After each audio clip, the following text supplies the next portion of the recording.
All right. Good morning, good afternoon, good evening, depending on where in the world you happen to be. Normally, what would happen at this point is I would come on, I would welcome everybody to Web Wednesday, and I would keep my guest waiting in the background. But honestly, I'm just too excited about today. And Chloe and I were just having way too much fun just chatting about things in this fantastic little Broadway musical called Title of Show, which if you yeah, you should go search it out. But that's a conversation for a different time. But anyway, hi there. Let me do this first. Hi. Hi, Chloe. Hello. Hello. I'm so excited. I can't believe this is my first time on the show. I feel like I'm a spiritual guest of the show, I guess, because I watch it so much. Well, that's good. That's good to hear. That's good. I have one viewer. That's always nice to know. It's me.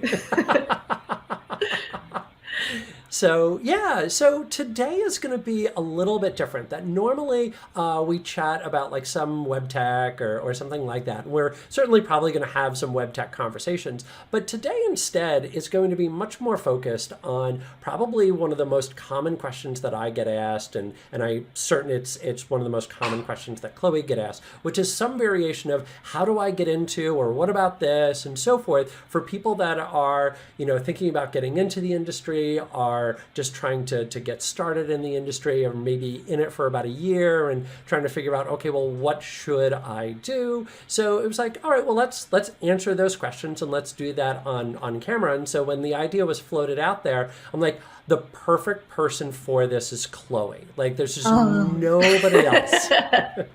Well, thank you. Yeah.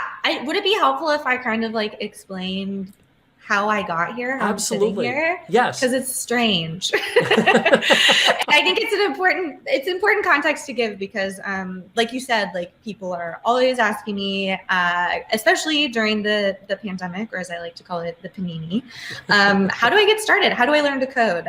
My background is in the performing arts, so which is a big reason why Christopher and I were singing before this, right before we went live. I did musical theater for a very, very long time. I grew up in the performing arts. My mom and dad both worked in the performing arts, and I was immersed in that world for a very, very long time. And unfortunately, despite coming from, a lot of computer technology around me and learning how, I had, of course, had Mavis Beacon teaches typing in school, and we used Microsoft Word, so I knew about Clippy and all of that. I was good at computers, but it was never expressed to me that this could be an industry or a path I could go into. And there certainly weren't any people who looked like me, women specifically. I like to say that the only STEM engineering person that I had in my life was Gadget from Chip and Dale Rescue Rangers. And if you're not familiar, that is a chipmunk. So like that's not great representation, right? And so I went throughout my life. I did the theater thing. I went to performing arts high school and college, did the actor thing by night, weekend, office admin by day thing, and learned how to code in a boot camp. So I attended Hackbright in 2016 and graduated from there, and very quickly realized that I work as a cloud advocate now.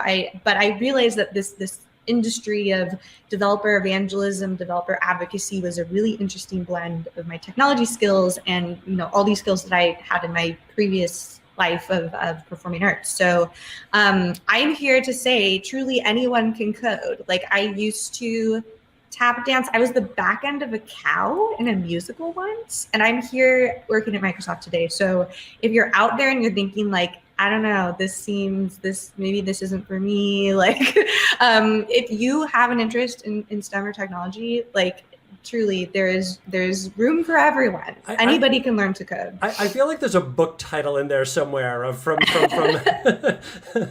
I went from the back of a cow to working at Microsoft. I was on a podcast a while ago, and I need to find it because he said something to intro me that I was like, I wish I had thought of that. And he said from building characters to building developer communities, or like Ooh. building sets to, and I was like, oh, I have to write that down. Wow.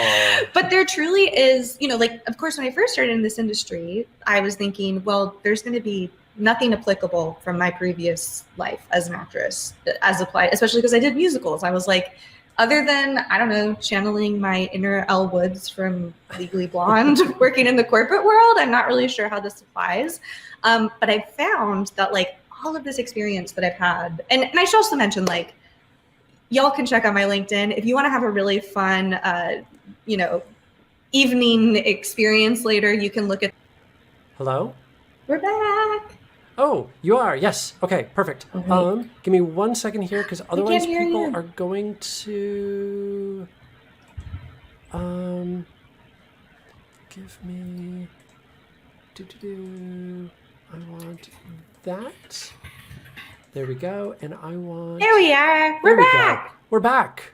Okay. Yay. Finally. Technology. Yay. Okay. Let's see. We're on Twitch. I'm curious. Are we still on Learn TV? I'm just going to peek right now in the background. This will give you an opportunity to vamp. There we go. We're back. We are on Learn TV. Yes. Beautiful. All right. We are back in all of the spaces. Okay. Cool. Now, unfortunately, I have no idea what it was that you were talking about, but... I remember it was musical theater applied to tech. Yes.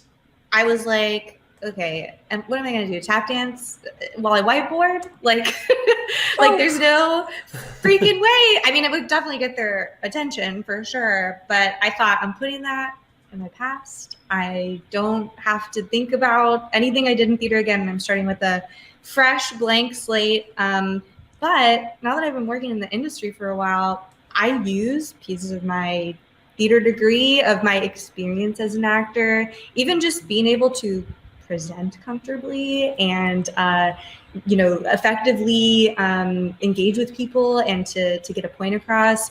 It's been kind of interesting, and building developer communities, especially like community theater developer communities, very similar. So it's been very lovely to, now that I've been in the industry, realize, oh, that whole like 20 plus years of my life was actually pretty useful.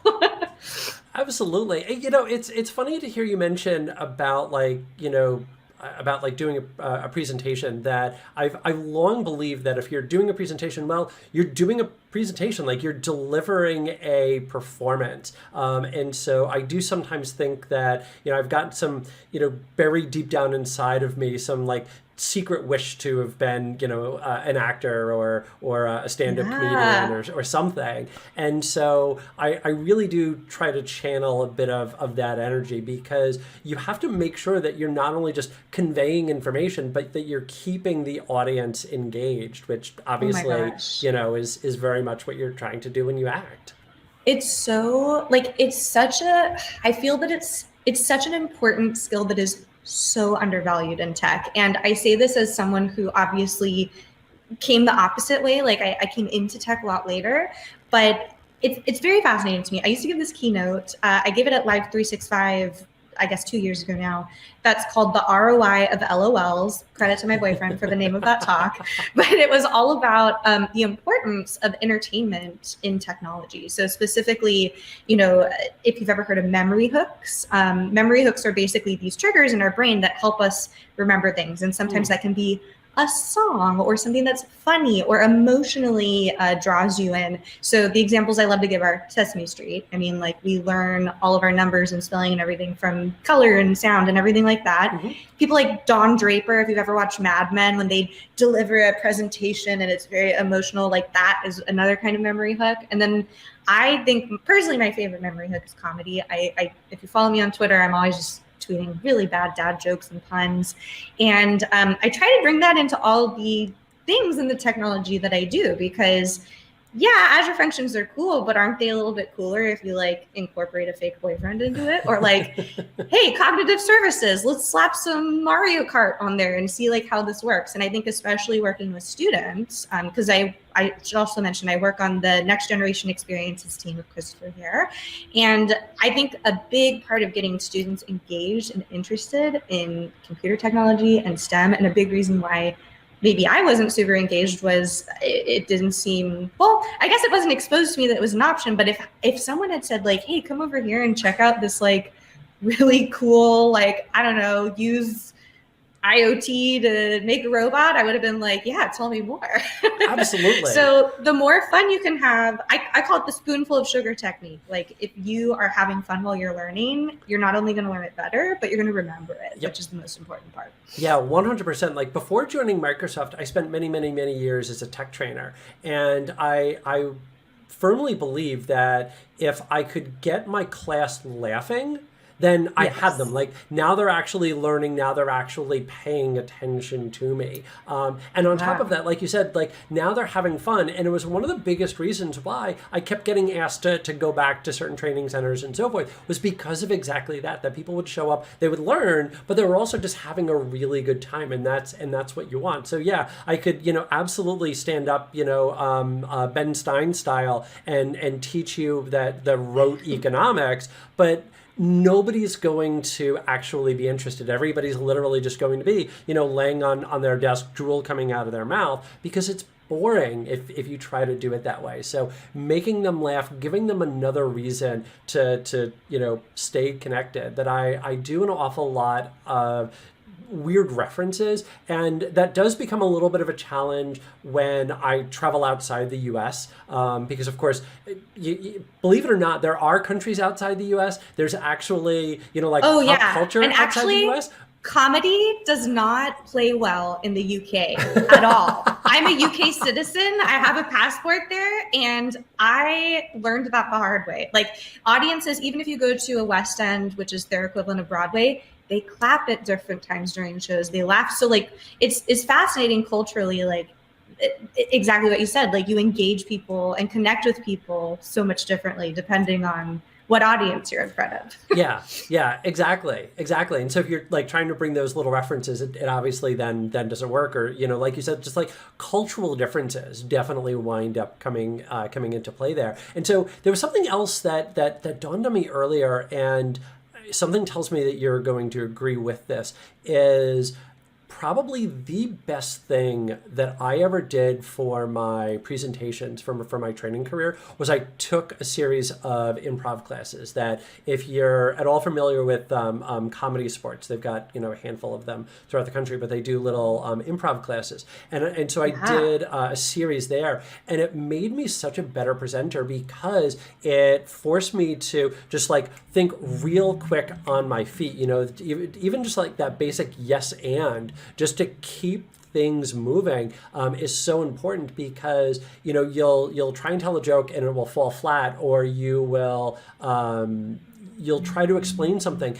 and half the class or half the audience just doesn't understand what it is that you're saying. And so now you then and there need to come up with another way that you can go in and explain that. And so it made me such a better presenter by having done that set of improv classes. And there's such a it's interesting that you say that. So we talk a lot about improv on the show 8 Bits that I do with Brandon, because Brandon has also taken improv classes. And I think it shows because he's a great co-host. And I think there's so much that goes into improv with being a generous, co-host or scene partner, or even just how many times have you ever seen a live presentation or not live presentation where the demo doesn't work, or some kind of technology? How do you deal with that? How do you manage that? And I've seen this in action. I've seen this in real life. I've seen audiences, and I think maybe I'm hyper aware of this because I come from the performing arts, so I'm always looking at the audience, trying to get a survey of how people are feeling. But a couple years ago, I should also say, when I first started in tech, it was crazy to me. I would go to these meetups in Silicon Valley. I was working at a startup in Mountain View, and people would go to meetups where the presentation was like this, and they'd be so disengaged and not interested or passionate about what they were talking about. And I, very early in my career, started giving talks, and people were like, "This is such a great presentation." I'm like, "Thank you. I appreciate that.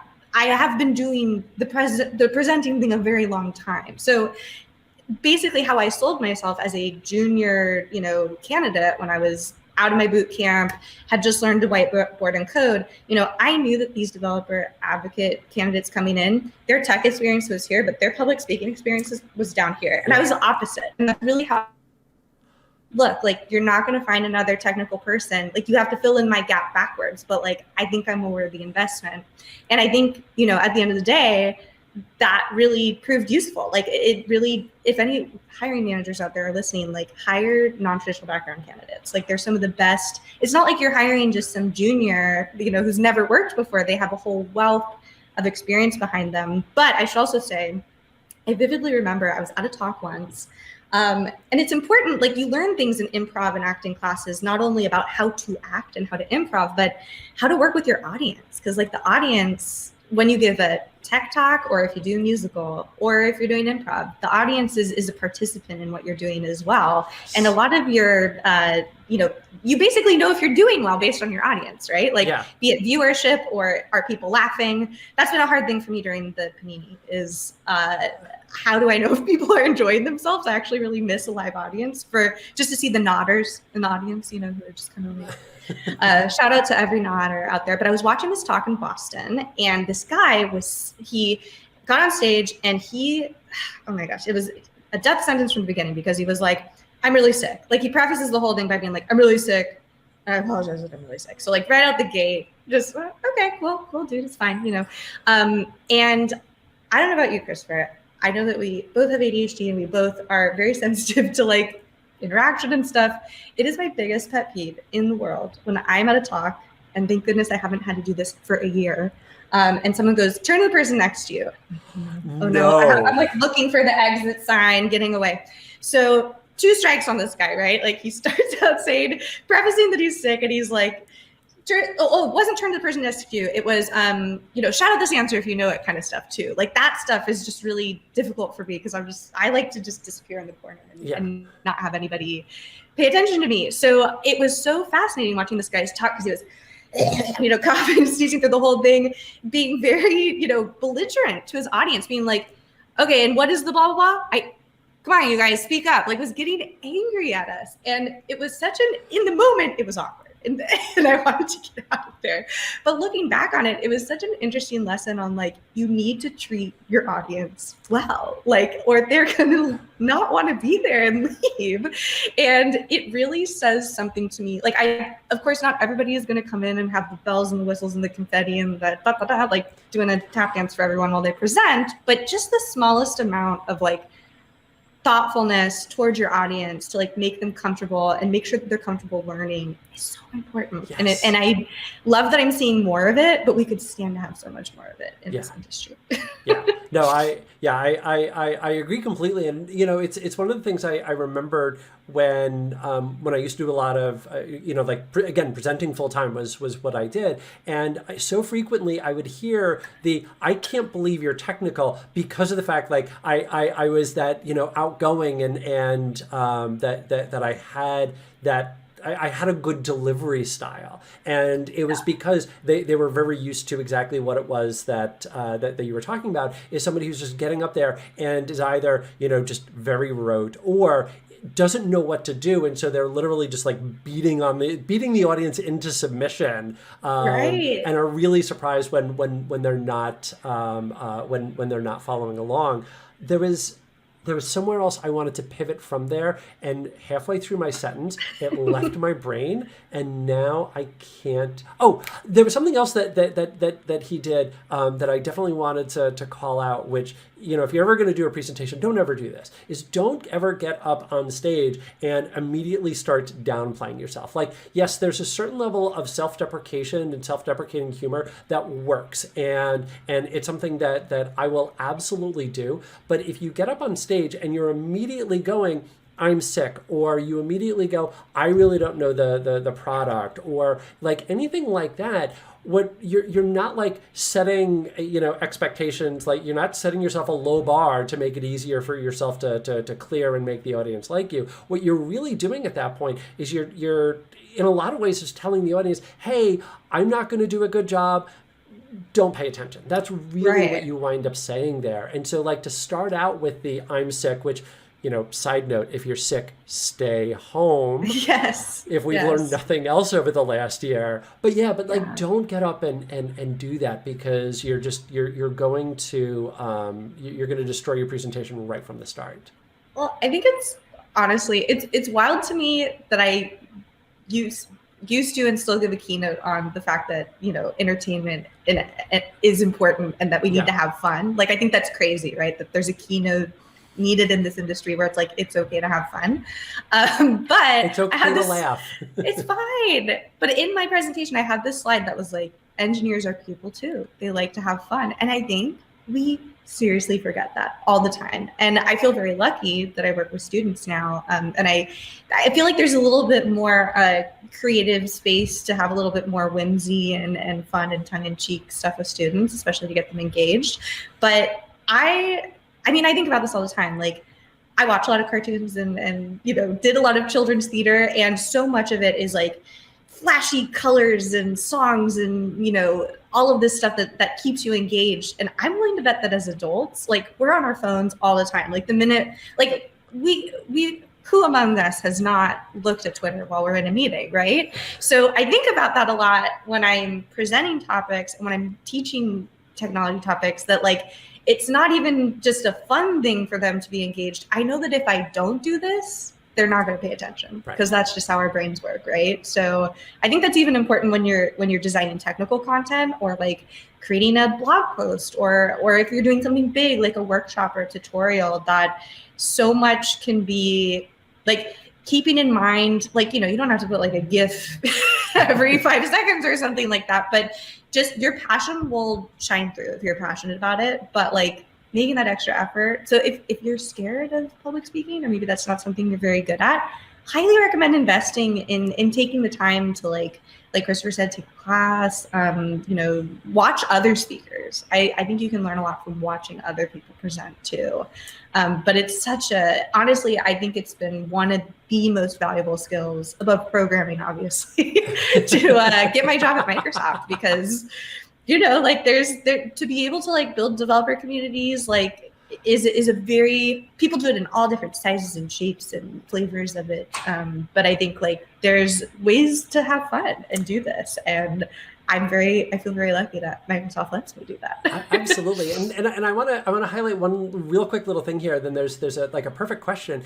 Is like, if you're getting up and you're doing a whiteboard in an interview, to a certain extent, you are now doing a presentation. And so like go take an improv class, or find somebody that you like, and don't copy them, but figure out ways that you can emulate them, or figure out, okay, well, what parts is it of their presentation style that I really like, and try and incorporate that into the way that you present. Like, I'm a huge fan of Penn and Teller. I'm a huge fan of Penn Jillette. And so there's certain parts of his pattern and of his delivery style that I've kind of worked into how it is that I do it, to like find something like that you like. But here's like a perfect question from McHorfa. I think I'm pronouncing that correctly. It's always tough with screen names. Is what's a reasonable amount of code that you would wind up putting into a presentation? Let's start there. Then he's got like a perfect follow-up. Okay. So like a presentation to like a talk or something? Yeah, let's say for a talk. Yeah. Yeah, well, my favorite resource for this that I think about a lot is, there's a wonderful video by a friend of ours, PY, who works at Square, and it's called I think it's like Tech Talks something. I will find the link for it during this, while we're doing this.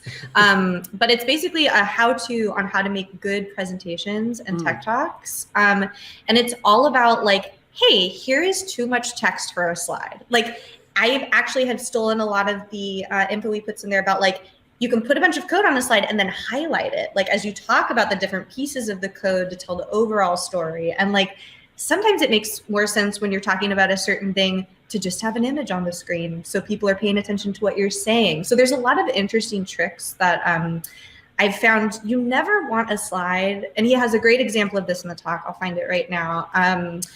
He has a great example that he starts out this talk with. It's called How to Give Good Tech Talks. He's given it at DroidCon, and there's an internal version of it as well. And I'll find that for y'all. But what's really interesting is he starts it out telling this story, and I don't want to give too much of it away, but I think about this whenever I see a very verbose slide that just has too much text on it about, he was watching this presentation live at a conference, and this guy had a terrible slide behind him. It had like oh my gosh, way too many words, way too many bullet points. It was just so difficult to read. And there was a live Twitter feed going on each side of the banner, but he couldn't see it because this guy was presenting. And all of the tweets were just how bad the slide was. So it makes a difference, right? Like, people need to be able to read your slides. People need to know, like, you know, what point are you actually trying to get across? And I see this a lot with students. When they're presenting, it's usually like the number one piece of feedback that I give to students is there's too much text here. Like, we've been mentoring the Imagine Cup students, and I think like there's this tendency to think I need to put all the words on my page, almost like closed captioning, to make sure that every word that I say in this presentation is captured. But the slides are more, they should be viewed as more of like a supplement to what you're doing, right? Yeah. So code-wise, I'll find this video right now, but code-wise, you really only want them to be looking at like what they should be looking at. So there's very useful ways that you can either highlight your code as you talk through a larger piece of it, or Christopher, I'm sure you have recommendations as well. Yeah, 100%. Like all the points that Chloe made there, especially about having too much code on a slide, is important. And I think like all up, whenever you're thinking about doing a presentation, you want to make sure that you have enough to get your point across, and not so much that you wind up confusing the audience. So like, how much code should you have? It really is just like, okay, well, what's going to help me get my point across? So if it is something that's going to be more complex, you not only just want to break that down into slide to slide to slide, but you also then want to figure out ways that you can start to walk through the application, sort of chunk by chunk by chunk, and really explain what it is that's going on there. And it's like truly like storytelling. Yes. Like, and I think like a lot of people get really lost. I've seen a lot of presentations before. Oh, and the talk is called DroidCon NYC 2017 Tech Talks for Humans. I'll drop a link to it in the chat for Christopher to share. Okay. But I've seen a lot of talks before where people will be presenting a product or something, like pitch decks or something like that, or usually tell a story, right? Like a pitch deck will be like, this is our product and this is what it does. But I find that technologists, like engineers, they're so passionate about certain pieces of code and certain features that there's this tendency to like dive really deeply or too deeply into one part, but we need to know the whole story. Because like you as the engineer have an expertise on this code base, but like we have no context. Right. And that's important to keep in mind. I want to pivot right off of that, because there was another question that McWarfa mentioned, which is, given you are excited about an idea, concept, or subject, do we have to be an absolute expert on a concept or subject to allow ourselves to present it anyway? I hope not, because I've been doing this wrong for like 5 or 6 years. Same here. Yeah, not at all. I mean, I think actually some of the best talks that I've seen have been beginner talks. And the best part about beginner talks, and this is advice that was given to me when I first started my career about beginner content in general, is we need beginner content. UI changes all the time. Product features change all the time. It always, even as someone who's like super experienced in something, great to hear a beginner's talk, like to get perspective. Oh my gosh, yes, please. Like, because there's less advanced people than there is. Everyone is a beginner at some point. So please get beginner talks. And on top of that, just because you know a subject really, really, really well does not mean that you're a great presenter at it. This is one of the challenges that I see with conferences in general. And I'm going to try and be very careful because I don't want to get myself into trouble here. But I do find a lot of times when companies send PMs to go deliver a presentation, or an engineer to go deliver a presentation, they're sending it because they feel like, oh, they've earned this right, or that, oh, this person knows this product really, really well, so this is going to be the perfect person to then get up and deliver it.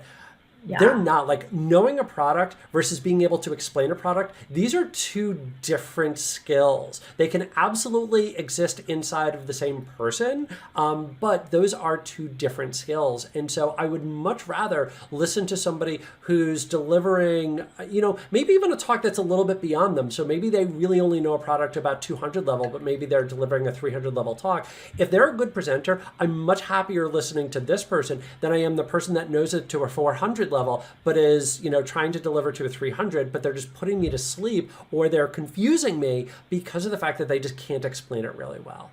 I tweeted the other day something like, pinch hitters, but for meetings. We need pinch hitters, but for presentations. It truly, I've seen this in the wild. I won't name and shame the company, but back in the day, I was at this product launch announcement in San Francisco, in this, very fancy venue with the caviar and the beverages, and lots of press people and technology folks. And it was this huge announcement for this new feature that they were adding. And once it came time to do the presentation, the whole event was so elaborate, but the presenter, you could tell he did not want to be presenting this. There's certain, there are people who are deathly afraid of giving presentations out there. And this was a, CEO or someone who led this team, and it was important that they, for the branding, gave it, but it made me not excited about the product. In fact, it made me a little frightened for this person. And I think that's, that there's so much, I think about this casting a lot, right? Because that's the world that I came from. And if you're not familiar with what casting is, it's, you have to audition to get into shows or musicals or theater.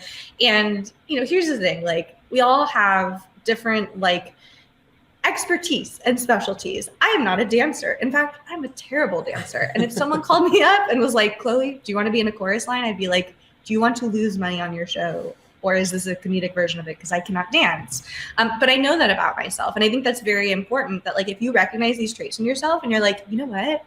I am not a good public speaker.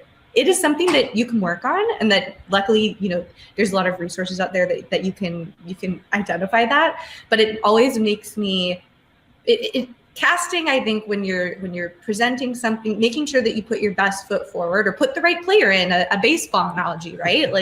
If you need someone, oh my gosh, hopefully my dad's not watching, he'll get mad that I'm getting these terms wrong. But if you need someone to hit a home run, don't put someone who's the fast runner instead.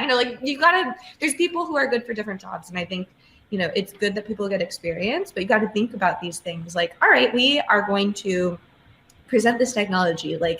What is the best, clearest, most comfortable way? Because it can be uncomfortable sometimes to watch people who are uncomfortable presenting to get this point across. And, I used to work as an executive assistant, and I would see companies, people pitch an investor, and the presenter could make or break if they went forward with funding. And I think, it's like we keep saying, it's so undervalued and needs to be thought about so much. Casting is important. Yes, yes. But like you highlighted, and Kodastron in the chat highlighted this as well, is that this is a skill that you can absolutely learn. Go take an improv class, go to Toastmasters. I promise you that there's a Toastmasters somewhere near where you live. Get connected with them, start to work that skill. And this is something that I'll always remember from Scott Hanselman, is he talked about how he started and how he practiced. And it was doing a lot of community group presentations, or going down to, a senior center, or going to a school where they're so desperate sometimes for people to come in and explain technology, that if you're willing to volunteer a bit of your time, they will give you that opportunity to practice, to exercise that muscle. Take those opportunities, because on top of everything else, at that point, you've got a captive audience. You've got an audience that's grateful for the fact that you're there. So they're also then going to judge you less. It's going to be a safer space for you to go make mistakes, to go have bad presentations. Because here's the other thing is, you're going to have bad presentations. You're going to present for, the better part of a couple of decades, and you're still going to roll out there, and it's going to appear that this was your first time ever. That's going to happen. This is a skill that you can go out and learn. Yeah. And with whiteboarding even, I think I had a very interesting experience in interviewing as an engineer, because I think for most folks, in my Hackbright cohort. So like I had a pretty big epiphany when we built this final project, and all of the women in my cohort were very nervous to present. And I was like, what are you talking about? Like the coding part was hard. This is like the best easiest part. Like, and so I think that's like was very important when I went into these whiteboarding interviews, because I wasn't nervous about presenting. I was nervous about, do I know how to solve this algorithm? So like I had kind of half of that eliminated for me, which at least made me, feel a little freer to like not have to worry about having an audience on me. But it's just like you said, like I think people think of presentation skills and public speaking as giving a talk, but it really does apply to whiteboarding, getting internal buy-in, like as an employee, like maybe there's a project or something that you want to advocate for, like being able to like convey that message in a way that is not only, it doesn't have to be entertaining, like you don't have to be doing a jig while you're presenting something to leadership, but people will pay attention. Like I think it's so, everybody out there, go take an improv class, truly, or listen to improv. If you don't listen to Comedy Bang Bang or some of these really great improv podcasts out there, they're worth a listen, and it can help you a lot. Yeah. 100%. And you highlighted yet another great point of like, this is going to help you out internally. That I had this experience on Monday. Is I had an idea to change how we do a particular workshop, and I had to then present this idea to a handful of our colleagues, and my whole goal, of course, is let me win them over and let me get them all excited about this. I'm literally now doing a performance. I'm now doing a presentation because I'm trying to sell them on my idea and why my idea is important. Like even if you're not actively job searching, you're not actively whiteboarding, that you're not actively getting up in front of a room full of people, you remember what that felt like? Anyway. Yeah, right. Even if you're not doing that, you're still going to find yourself doing many, many, many presentations. Yeah. And I think, it's interesting now, because now that we take all these meetings online, we're all on camera all the time, right? So like this was also something that I feel like I had weird insight to as people started doing more meetings, and it became clear that we were home. And I think about all these things, right? Like lighting. Like I was the person pre-pandemic who, when I would go give a talk on stage, would be like, okay, what color is the curtain? I don't want to blend in the curtain, so I'll bring a color other than red or black. Like there's just these things that are ingrained in me as a performer that I think I take for granted a lot. Like they're just second nature. We even had a guest on our show today for 8 Bits. It was like, how do you know how to do all these things? And it's like, honestly, experience. Yeah. And like you learn by doing. And, there's so many subtle parts of my life. Like I took a lighting design class, and now I think about all of these different facets of my lighting when I'm presenting. But now we're all, like, it used to be you could sit in the meeting and sit in the back and have your notebook and be unnoticed, but like, we're all there now. Like we all have had to learn how to be on, so to speak. And I feel like I was oddly conditioned and a little bit ready for some of this than others. Yeah. Sean brings up a really interesting point here, which is very true, especially when it comes to like confidence, is, when I speak at conferences, I have to remember that over 90% of the audience doesn't ever want to be a speaker, and because they'd be too afraid. You're then already doing something that they're not doing, that they don't want to do. Yeah. Well, it's okay. This is the number one piece of advice that I give to anyone who has stage fright. I had a epiphany towards the end of my theater career. I had the opportunity to be on the other side of the audition table. So I was so used to auditioning for people and performing for people, but I never really was on the decision-making end of things. But once I went to that other side of the table, so like picture American Idol, y'all, like the Randy, Simon, Paula, whoever is judging nowadays.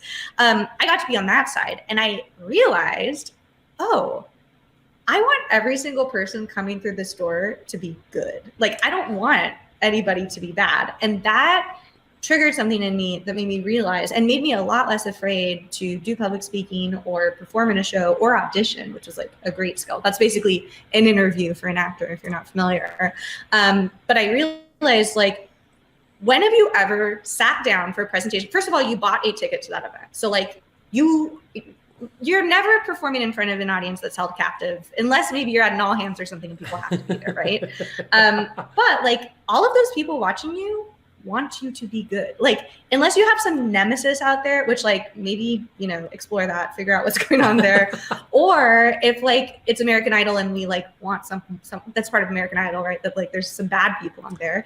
But every time you ever watch a live presentation, you're never in a situation where you're like, I want that person to fall. I want them to forget their lines. I want them to their presentation or demo to not work.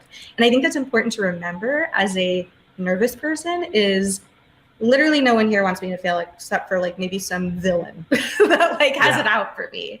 And I've kept that with me ever since then. And I think, you know, people ask me all the time, do you get stage fright? And I'm like, no. Like first of all, I've been doing this literally almost like 30 years. Like I'm 31. I've been on stage since I was basically 2 years old. But also like in what universe, like what is there to be afraid of is what I always ask myself. Like I should also preface this, y'all, by I've been in some of the most embarrassing situations on stage. So like anything that would happen to me back in into tech, the cow.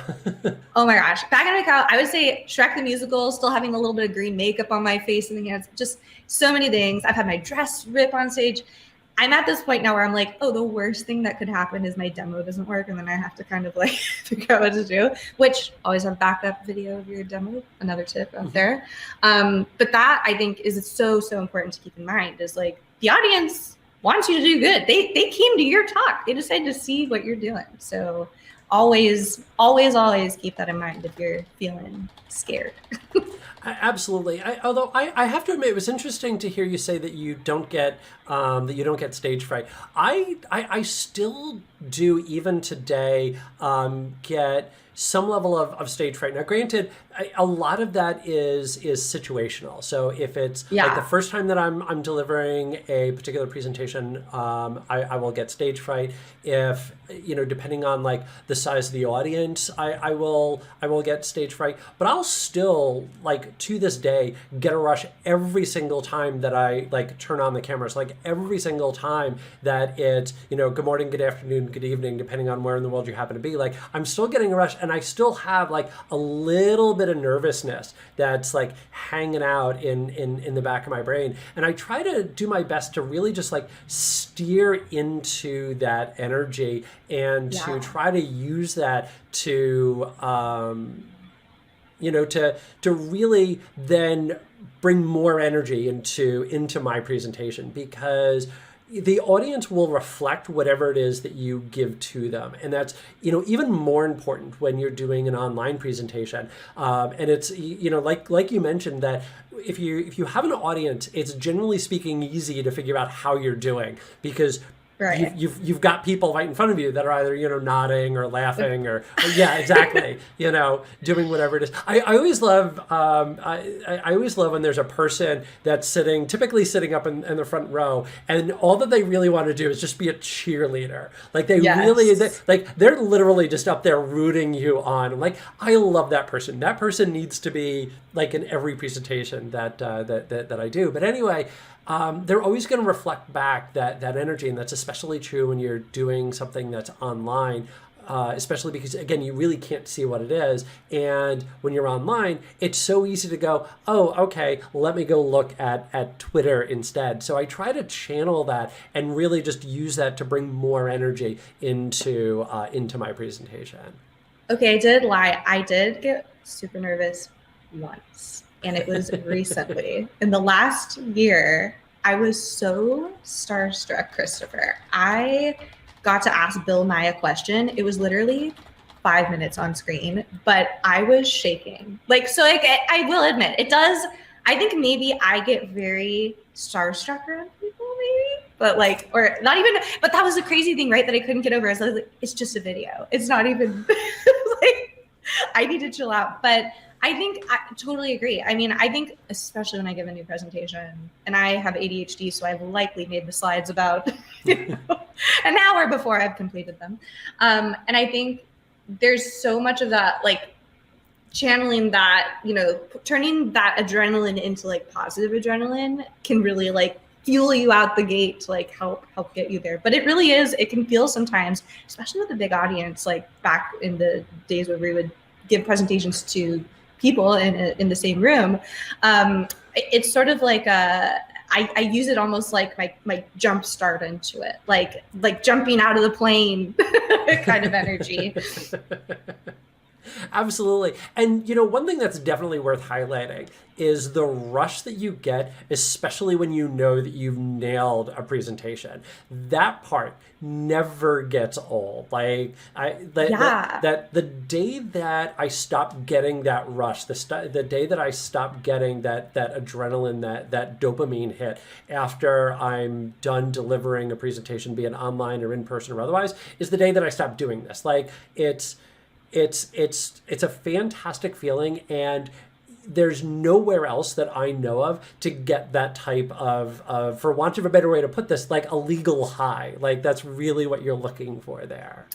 I will admit that during the pandemic, I started streaming, and which I love, and live coding used to make me very nervous. I think one, as a woman on the internet, just like really scared and bracing myself for like how that would go down. But I think it's a very vulnerable act to, like, you and I are very used to presenting workshops and topics and like have a script, so to speak, and like we know what's going to go on. But it's been a very almost like improv, like to go online and say, okay, today, because for anybody who's not familiar, like, my role as a Cloud Advocate has changed a lot during the pandemic, because I used to go out and present and give talks on things, and it was sort of like a one-to-many presentation. And now I feel like with Twitch and being able to stream and live code, I'll just have my VS Code up with my video next to me.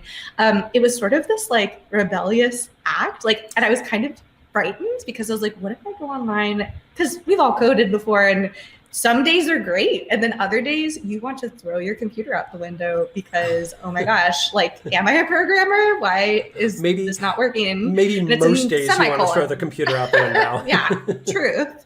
So I think, like, I always am trying to do new things and like get myself out of my comfort zone. But like, I will say, like, live streaming coding made me very nervous at first, because I think like there's you have to not only keep the audience engaged, but you're also like trying to program something. But what's been lovely about it, I will say, as we're experiencing with this show, is the chat, right? So like now I feel like I'm pair programming with people literally all over the world. Like, people will tune in from like London or like, wherever. And it's kind of become this unique relationship now with our viewers, I guess we'll call them.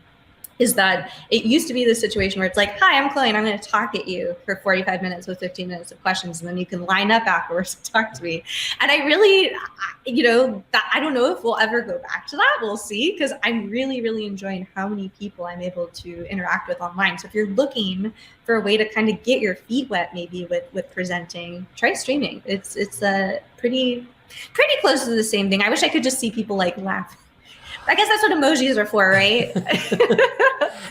And not only is I think that a fantastic idea, but I think it will also then help people learn a very important skill when you're doing a tech presentation, is to keep talking. That, what if you're anything like me, and I know I am, if I'm like really struggling with a problem, a lot of times I'll just get hyper focused on that problem, and I'll lose contact with the audience, or I'll just lose contact with whatever it is that I'm doing. And if you're streaming and you're live coding, because I did that same thing for a little while as well, and I then had to start reminding myself to like, oh yeah, that's right, keep talking. And so if you're a presenter that's going to actually type out some level of code during your presentation, which I honestly do recommend. It's a very dangerous thing to do, but I feel like the audience is always more engaged if you're typing it than just like, if you just throw up a screen full of code, I think you can lose everybody really quick. But if you type, again, if you can type fast enough and you feel comfortable enough doing it, I think you're going to keep the audience better engaged there. But if you're doing that, you still want to make sure that you're able to talk. And so just firing up a camera and learning something on camera and like talking while you type, that's a really important skill, and it's like a great way to start to test that. And also, like Chloe said there, is to start to hone those presentation skills. And if streaming is too scary, just record yourself presenting and watch it back. Like I I watch a lot of my own videos back.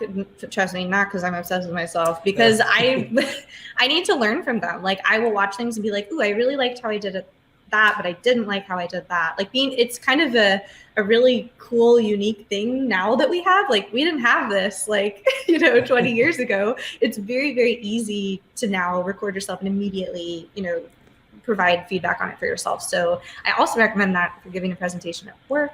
If anything, like you can kind of watch it yourself and see, okay, how does this read? How can I improve this? But yeah, but I will also say, it takes time but it's a worthy investment. And, maybe if you do enough improv, you too can play the back end of a cow. I think that is the perfect spot to close on. I don't know if you set that up on purpose or not, because we've got about 3 minutes left here. So I do want to mention a couple of real quick things. Number one is Code with Sean, who's a Microsoft MVP, runs a couple of user groups, does ask if you're willing to give a talk at his user group, maybe the ADHD's Guide to Honing Skills or something like that. Well, yes, so, yeah. Shoot me a DM on Twitter or something. Yeah, definitely do that. The second thing is we had initially planned on talking about how to get into the industry and having that conversation. This is the challenge with getting two ADHD people on camera, is we spent an hour talking about or presenting, which I at the very least, based on the chat that I saw here, I think the audience enjoyed it. I know I enjoyed it. What I would love to do, and I'm going to do this on camera because I'm totally going to put you on the spot here, is if I remember my calendar right, the beginning of September is still open, which is like that perfect, everybody coming back to school. You're booked out till September? I'm booked out to September. Yeah, Mallory, if she's watching, just makes magic happen. Yeah, she's amazing. So I'm booked out to September, but we can get you to come back on in September. Maybe we could then actually have that conversation about how to get into the industry. Absolutely. And then maybe you can come on. We'll be having this conversation on several channels, I'm sure. Absolutely. Perfect. I'm back. I love it. All right. Chloe, thank you so much for coming on and chatting through all of this. We need to do this again soon. Thank you to everybody who tuned in. And hopefully you enjoyed our presentation about presenting. Definitely go follow Chloe on Twitter. She's an amazing follow, and check out all of the things that she does. This is Web Wednesday, and we're back next week with sort of normal programming, but at the very least, it's fun to do these types of things. So thanks for tuning in. Thanks, y'all.